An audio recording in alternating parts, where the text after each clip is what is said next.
សម្លស្ងោរម្រះគឺជាមុខម្ហូបមួយមុខដែលគ្រួសារនាងខ្ញុំចូលចិត្តចំពោះសម្លមួយមុខនេះដែរបើសិនជាយើងបានហូបនៅពេលក្តៅៗបែបនេះរឹតតែបន្ថែមរសជាតិសម្លឲ្យកាន់តែឆ្ងាញ់គឺយើងហូបហើយគឺដឹងតែបែកញើសខ្ចាយស្រួលខ្លួនតែម្ដងប៉ុន្តែសម្រាប់បងប្អូនខ្លះគឺអត់ចេះញ៉ាំម្រះទេ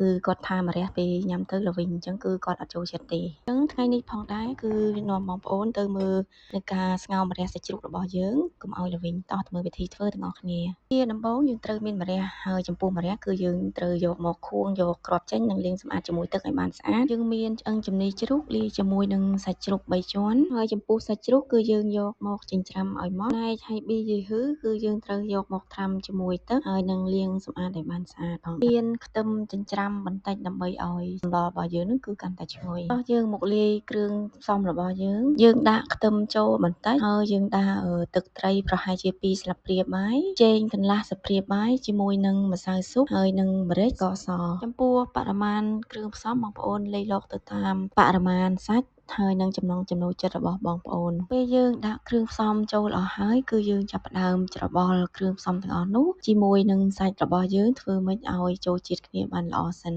ជាចុងក្រោយគឺយើងគ្រាន់តែបន្ថែមនៅស្លឹកខ្ទឹមយើងចូលបន្តិចនិងកូរច្របល់បន្តិចទៀតតែប៉ុណ្ណោះតមកទៀតគឺយើងចាប់ផ្ដើមយកម្រះរបស់យើងនឹងគឺដើម្បីយកមកញាត់សាច់ជ្រូកចូលអញ្ចឹងបងប្អូនញាត់ធ្វើម៉េចឲ្យម៉ណែនទៅក្នុងម្រះហ្នឹងទៅ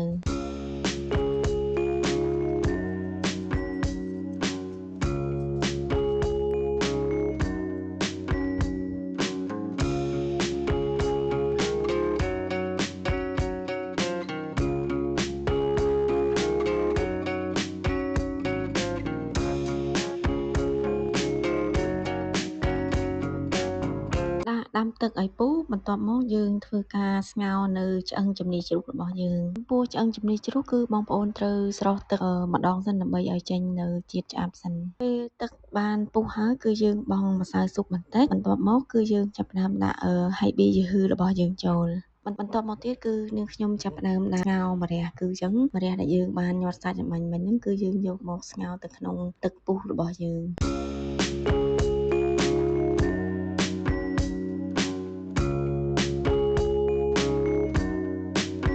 ដាក់ម្រះចូលអស់ហើយគឺយើងបន្តបើកភ្លើងរម្ងាស់ម្រះរបស់យើងធ្វើម៉េចឲ្យម្រះយើងហ្នឹងគឺបានផុយដើម្បីកុំឲ្យម្រះរបស់យើងល្វីងគឺបងប្អូនធ្វើម៉េចស្ងោរឲ្យបានយូរហើយនឹងឲ្យបានផុយល្អសិនពេលម្រះយើងបានផុយហើយបងប្អូនអាចភ្លក់មើលសិនបើសិនជាថាបងប្អូនអាចថែមថយគ្រឿងតាមចំណង់ចំណូលសម្លស្ងោរម្រះរបស់នាងខ្ញុំគឺបានមកដល់ទីបញ្ចប់ហើយសិនបើបងប្អូនចង់ញ៉ាំឬក៏បងប្អូនដែលមិនទាន់ចេះធ្វើសម្លស្ងោរម្រះបងប្អូនអាចធ្វើតាមវិធីធ្វើរបស់នាងខ្ញុំបានណាជាចុងក្រោយនាងខ្ញុំសូមអរគុណទៅដល់បងប្អូនដែលបានទស្សនាវីដេអូនៅការធ្វើម្ហូបរបស់នាងខ្ញុំតាំងពីដើមរហូតដល់ចប់ដើម្បីជួបគ្នានៅវីដេអូក្រោយសូមបងប្អូនជួយ Subscribe Channel នាងខ្ញុំម្នាក់មួយផងណាសូមអរគុណ